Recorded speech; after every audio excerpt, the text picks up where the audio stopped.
What's up, boys? Today's a great day and we're finally going to the dyno and check out what numbers we get. Fucking 740 warmed up and shit. And let's go to Andre's place, check it out and get some numbers on the 740, boys. Hell yeah.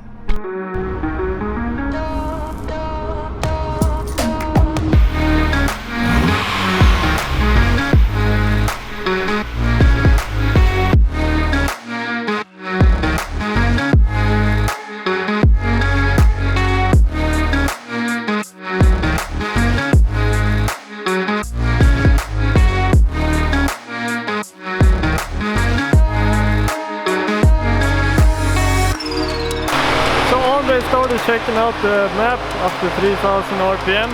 We're starting to go higher up in the rev range right now and it's fucking loud in here. Let's make some power, boys. Right now he's just adjusting the ignition table and soon we're gonna do power runs, see what this boy makes. It's so fucking loud in here, I hope you can hear me because I have to talk straight into the microphone.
What's up, boys? We're back from the dyno.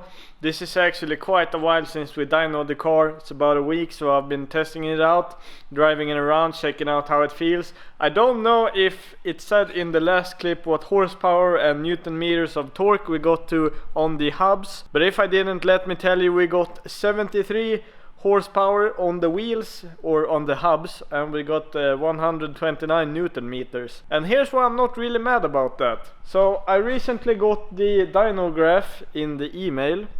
I can show it on the screen right now so you can pause the video if you want to check it out.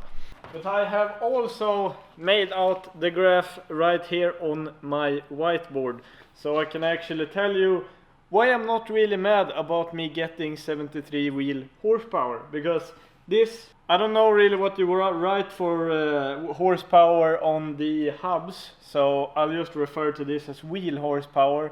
Just so you know, this is on the hubs, not on the wheels. But here is the dyno graph, quite simplified. This is not perfect, but this will get me through my explanation anyway. So why did we dyno this car at first? So I wanted to dyno this car because it's kind of fun to see. It would be nicer to see if we did the dyno after the aftermarket ECU and you still had the original ECU in it, so that we could see the difference between those two. But since I did injection swap this car and it had a carb from the beginning, doing the LH 2.4 swap before we do the aftermarket ECU is such a big hassle and nothing that I wanted to participate in. But we'll talk more about that later. I think I'll explain some tuning shit, or at least try to. Remember, I'm just a guy that doesn't know much about this, trying to learn.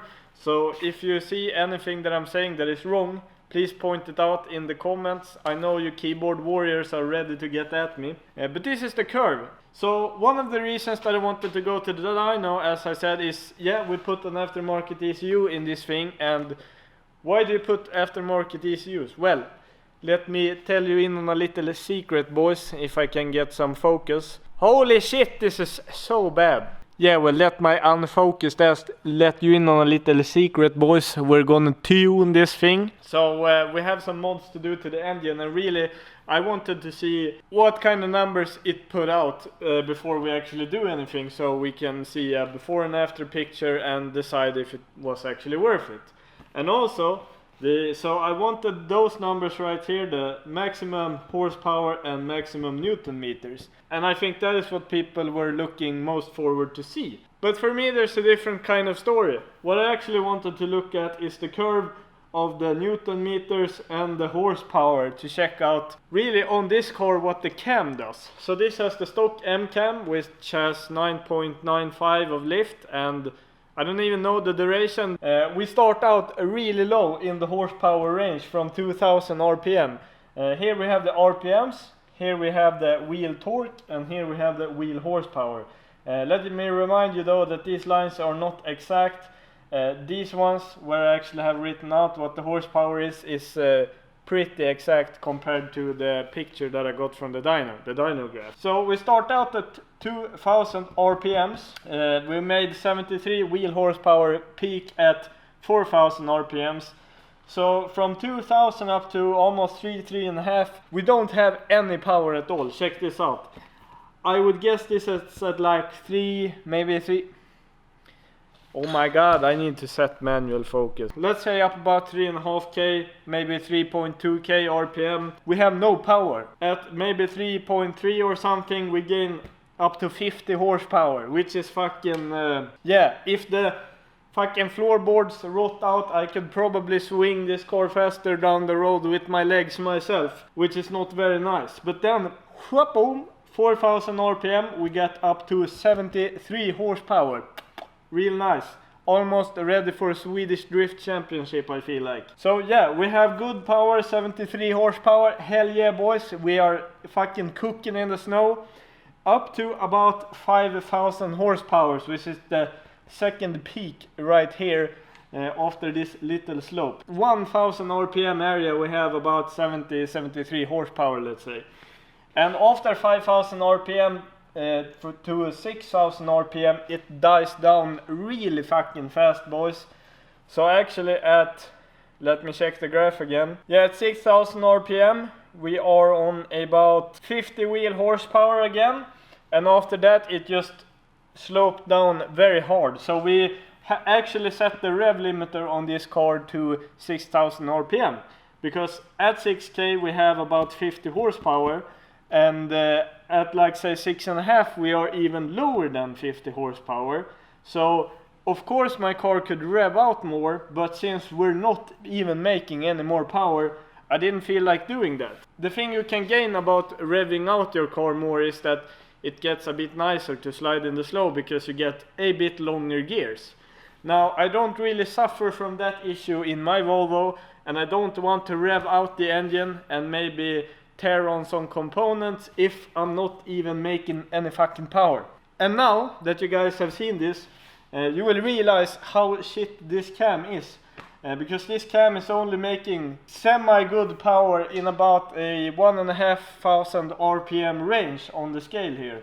So really up to, let's say, 3.3k or something, 3500 RPMs, we have below 50 horsepower.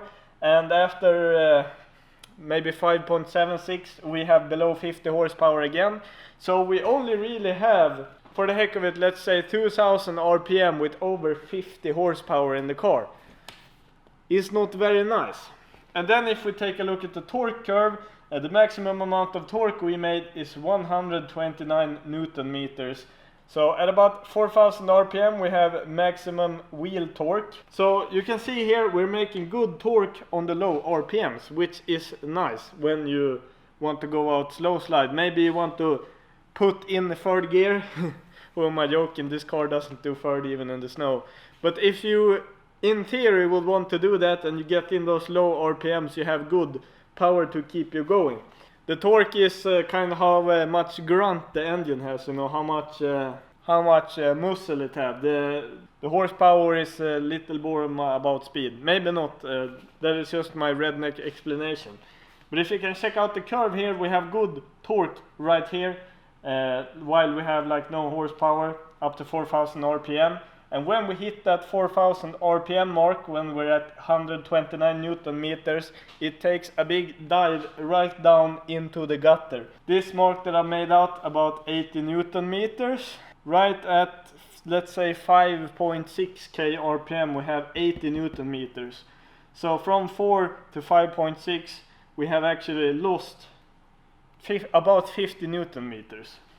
So now, if you check out this scale, feels bad to say, but we only really have a good power range on these RPM. So I guess the torque feels kind of nice, but I want a little bit more high revving engine that I can rev out and step on the limiter, because right now this feels more made like for pulling a trailer or something, not really made for sliding in the snow. And this is what I really wanted to analyze. And if you check this out and you have one of these yourself, and you check out this curve after, you will know what I'm talking about. This really describes pretty good how the car feels like to drive, because it's pretty nice and torquey down low. Then about 3,000–4,000 RPM you start to get some power, hell yeah. Then after 5k it fucking drives off a cliff. You just hit red line for the heck of it, but you're not getting any power.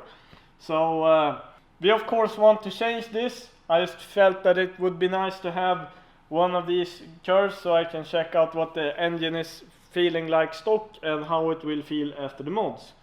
Now let's talk about these numbers: 129 Newton meters and 73 wheel horsepower. Because a lot of you will think that this car is very slow, which it is not. Now I will tell you, I have raced a bone stock similar B230F Volvo 740. I think that was a 1988 model. This engine is from a 1990. Car is from 87. It was a 740 sedan. We had same wheels, we had the same gearing, and let me tell you, I smoked him. So if you crybabies are coming in the comments right now saying this wasn't worth anything doing this kind of mod, I feel like it totally was. The car is running very, very much better than before, and compared to a stock B230F, I can actually feel some kind of a difference in this range here. The engine feels a lot more peppy, the throttle response is good, and it feels a lot more torquey than before. I wouldn't say that this car feels any faster than it did before, but I can race you in your stock B230F and still win. And why that is, and why the new ECU even made a change, I'll go through in about 5 minutes or something. I just want you to know that different dynos make different powers. So 73 wheel, 129 Newton meters. So different dynos can show different results. Most often it is if you have a hub dyno, it often shows different than on a rolling dyno. And for example, just to make some not sense about this, if you're on a rolling dyno where you still have the wheels on the car, let's say you have some heavy ass 22-inch wheels on your car, and you do a pull and you switch out to, let's say, some 15 inches, really light wheels, really light tires, your car will gain horsepower on the dyno. Now, does switching to a smaller, lighter wheel actually change the horsepower that's coming from the engine? No, it doesn't. Does it do better peak horsepower on the dyno papers? Yes, it does. You might also notice that I have written in some things right up here, because these were on the dyno graph. This is temperature, which was 21.5 C, humidity 20.3%. This P, let me be honest with you, I don't really know what the fuck this is, but I guess it's some pressure thing. It said 991.3 millibar, so I don't know what that is. But this can also make a huge difference to what numbers you're actually pulling on the dyno. If you're having a real hot day, the air is less dense because it's hot. That's why, for etc., you have intercoolers on turbo cars, so you can get the air cooler, gets it more dense, packed together real nice, and with more dense air you will get more horsepower. So everything matters when you're on the dyno. And even with that, if you would have the exact same conditions as I had on another dyno, that will for sure show you a different horsepower number. So before you keyboard warriors go on in the comments about this, let me just tell you, I've done a lot of googling on this and I think I know how to fucking man guess this shit by now.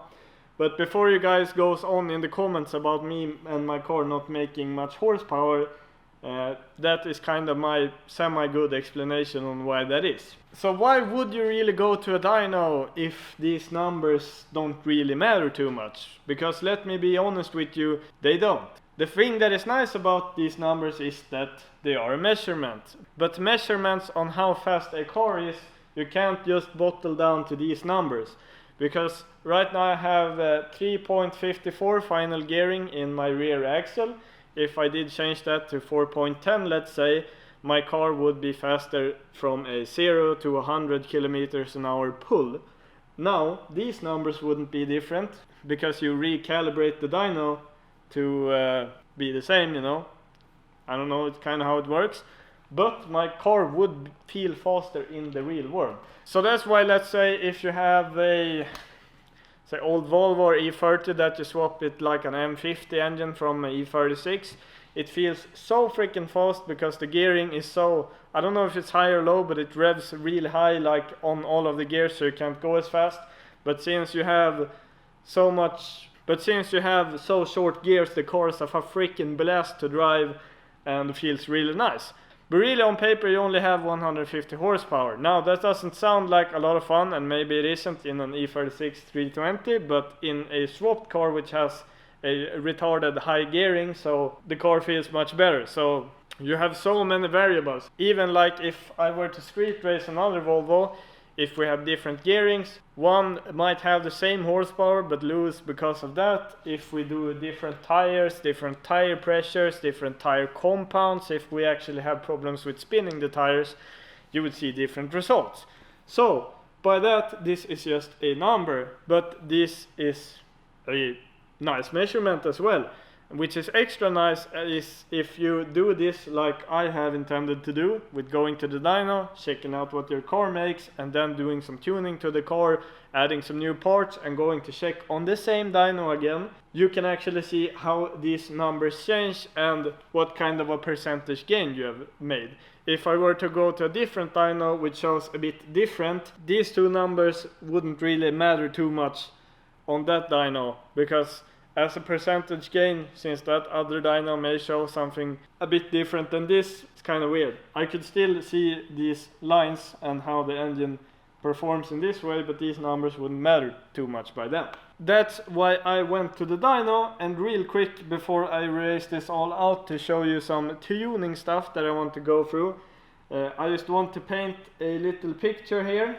I'm really bad at painting too. But I hope you all see what this thing is. This is a penis. If you want to measure this thing to get internet points and blow up your ego, a ruler makes for a very good measuring thing for the penis, so you can show everybody on the internet how big this thing is. The dyno graph doesn't really do that the same as the measuring tape. So for you guys that don't believe how low horsepower I have, or will say, oh shit, my 740 made fucking 150 to the wheel stock, just remember this: when you want to measure your penis, the ruler is the thing you want to use. When you want to actually tune your car and see what kind of lines you get here and shit, you go to the dyno. So that's all I wanted to say about that. Now let's erase this thing. And also my fucking whiteboard is so shit, I have to use fucking acetone to clean it off, so yeah, this is a proper shit show. Maybe I can write on the back of this thing, because let's just do that. So, this thing, I don't know why it's so bad, but I can't really get shit off it. Maybe it was because the last thing that was on here, was what we're doing with the Mercedes. But check this out. So this is your basic VE table, volumetric efficiency, or your ignition map. So on the VE table in the tuning software it looks something quite like this. And here we have the RPMs, the whole range. Here we have the load, or what we see through the map sensor in the car. On the dyno, on this specific hub dyno, you can use the brakes in the dyno, because if you just go full throttle, you might here in the beginning not have so much load and the car goes something like this, and then you let off and it comes back. Just a rough description.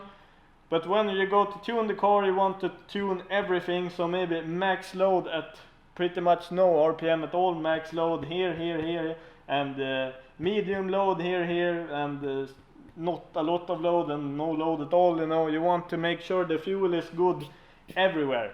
This is kind of hard to do on the streets, but what I did when I tried to tune it a little bit in the beginning is that we maybe went here to 2000 RPM and we wanted to tune all.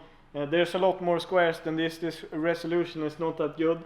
But you can go to 2000 RPM and use the brake of your car to still stay at 2000 RPM but increase the engine load, so you can actually fix all of these boxes. On the dyno you can do all this with the brakes of the dyno, so you get a lot better control to stay in these boxes and adjust the fueling, so you get good fueling all throughout the graph.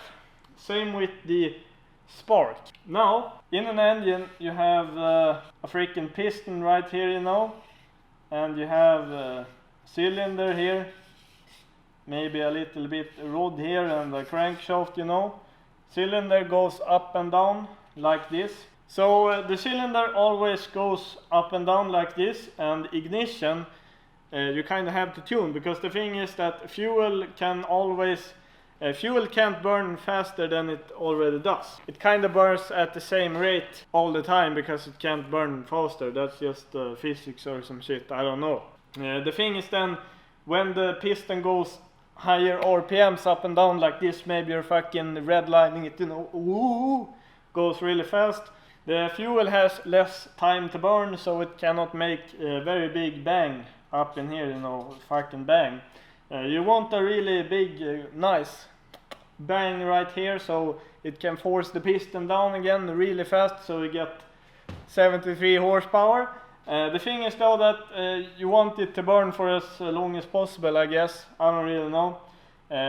So the thing you can do to remedy the lack of time to have the gas burning right here, you can ignite the fuel a little bit earlier.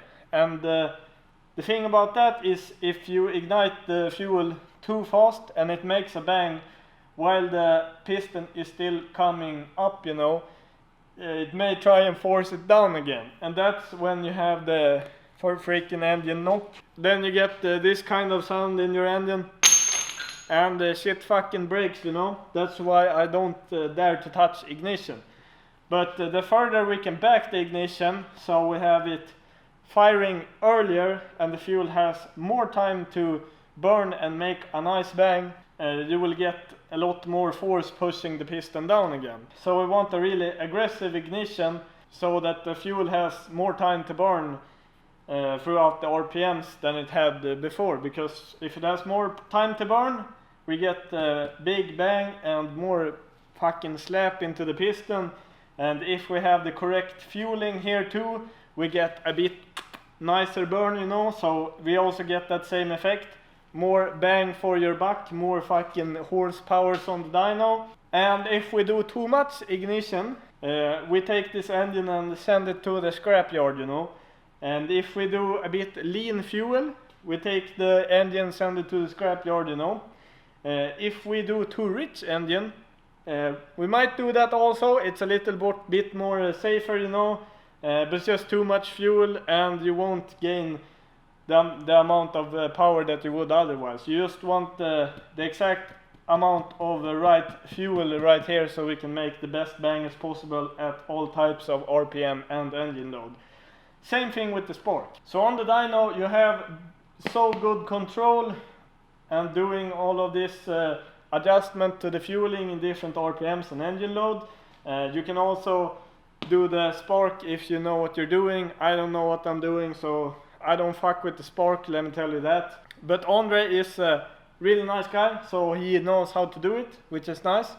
So we could change out all of these settings to get the engine running freaking minty, boys. So this is why we get some horsepowers extra on the dyno when we tune a stock car, because all of these settings are not as aggressive and nicely tuned, because each engine is a little bit different. Maybe it's gone through the years. This engine has about 400,000 kilometers on it, so it's a bit old and has some wear on it. And the stock ECU is made to fit a bunch, I mean like hundreds, millions of cars, so they can't really do this aggressive shit, you know, because shit will break. But we can, because, yeah, I don't really know, but we can do it. This is why also on NA cars this doesn't do a whole lot. When you do this to like turbo diesel, maybe you have a 1.9 TDI or some diesel engine, you will adjust the fueling and shit, and also crank up the boost a little, which makes for a really nice power. That's why the horsepower increase so much on let's say a turbo diesel when you tune this, or let's say a 335 BMW. And also depending, like especially on an NA car when you can't raise the boost, because raising the boost is a really fucking easy way to make some more power. We don't gain a lot of horsepower. Also dependent on how the original factory ECU settings, how good they are, we might not have that much power to pick up. So on my car, this area from about let's say 0 to 4,500 RPM, you can see on the ignition table it has a bit more aggressive ignition. About here it's kind of the same. We didn't change it up too much, because the nice thing about the dyno is that you can actually see while you're doing shit how it's affecting the car on the dyno screen. So you can see when the car isn't really responding too much to ignition changes, and it wasn't really responding anymore, so we did the ignition that we did. But since we have that, and also all throughout this RPM and load and what the fuck, everything in here, we have the proper amount of fuel freaking everywhere, that results in a better running engine and more horsepower than before. So this is again what is so nice about going to the dyno, because this is what you want to make. And if you want to check out size of your donger to compare to other people on the internet, you can just use a ruler. It's a lot more cheap than going to the dyno, I will tell you that, and the results are more effective. It's also easier to scuff those results. You could use Photoshop or anything, but I guess you could do that to a dyno graph too. I mean, we could for sure calibrate the dyno wrong and make my car show 150 wheel horsepower if we want to, but this is just 73 horsepower, 129 Newton peak max is what this car makes, and that's why I'm kind of okay with that. So in short, why I don't care about this car having 73 horsepower, 129 Newton meters is that number doesn't really do a whole lot for me. I know the car can outrun the other stock B230F that I raced it against. I know the car feels a lot better than before, torque-wise on the low RPM ranges. I know also that I wouldn't see a big difference compared to a stock car with just an ECU. But I do know that it's physically impossible for a car to run worse with this kind of setup on the fueling and ignition we have. As I stated right here, you make changes to make more efficient bang right here in the piston, and you know, fucking slaps it down. So I know car was at least running better than before, and now we know the numbers before we go to dyno tune this car again when we have done some mods to it. And now I just wanted to state this in the beginning of the video, or rather the whole video, because I know I'll be getting a lot of questions on why the car didn't make so much on the dyno. To be honest with you, it's pretty fucking slow, and to be honest with you, every stock 740 is, and we will of course remedy that. I just wanted to make this video to show all of you guys why I even went to the dyno with it, and what I think was cool to see, and Also, I just wanted to fucking analyze, check out what the tuning does, how Andre does it, check out the dyno graph and learn a bit more about that. I like learning about these kind of things. It's pretty cool. Maybe half of the people, or half, who am I kidding, 90% of the people who watched this video from the beginning have stopped watching now. But if you're still here, I think that's kind of cool, because I think reading into this kind of stuff is pretty cool as well. I just wanted to make that short explanation because I know there will be a lot of internet trolls right here, down here, that will say my 740 is slow as fuck, and to them I'm responding right now, yes, it's slow as fuck, but it's honest work. So I hope you guys got that and suffered through my redneck explanation. Now, I said to you guys we were gonna tune this shit, and before we went to the dyno I was thinking some light kind of shit, maybe some stock cam or something, you know, maybe not do so much to the head of the engine. After seeing that 73 horsepower, we're down, bad boys. We need those numbers up, and that's right now. And I would like to show you guys what we're doing with the car, but the thing is that I'm kind of trying right now to spec out what I want done with the car. I'm talking to a machine shop on what we should do to the head. I have a rough idea and I could tell you guys all of that now, but I think it's better that we do that when I have ordered all the shit, so we know shit is actually going down. I don't want to bother you guys with false information if I don't really actually know what I'm doing to the car. But let me tell you this, it's gonna be freaking sick. The car is gonna sound so freaking good. I'm pretty pumped. But I do have some kind of small shit to figure out before I order all of the shit. But get stoked, boys, because the old 740 is gaining some power, boys. Also, if any stock B230Fs are in the area of Umeå and want to race me, hit me up on Instagram and I'll race you. Because I don't really care too much about my ego. You can win over me all day. I just think it's kind of fun now when I'm started to dig deep into these kind of things to see what cars really do on the road. It's kind of fun, actually. I'm really enjoying this. But I hope you enjoyed this, boys. My voice is starting to give out because I've talked for such a long time. I hope you think my redneck explanation was all good. Of course, there will probably be I will probably saying wrong things, so if you know what I'm supposed to talk about, you can comment down here below, because as I've stated before, I'm no engine tuner, I'm no engine builder, I'm just a simple car guy trying to figure out what the fuck I'm doing and showing you guys my way to finding it out. But I hope you all like this. If you stayed through to the end, you're a freaking warrior, because I see now I've recorded for a long ass time. But if you did, please leave a thumbs up on the video or a comment down below. It really helps me out. If you want to check out my Instagram or Patreon page, links are down below. And I wish you all a great, happy day. See you all in the next one, boys. Bye. Yo, I ain't here for the money, I ain't here for the fame. Though it might be nice to own a jet plane, I'ma do it all for you. Come along and see it's true.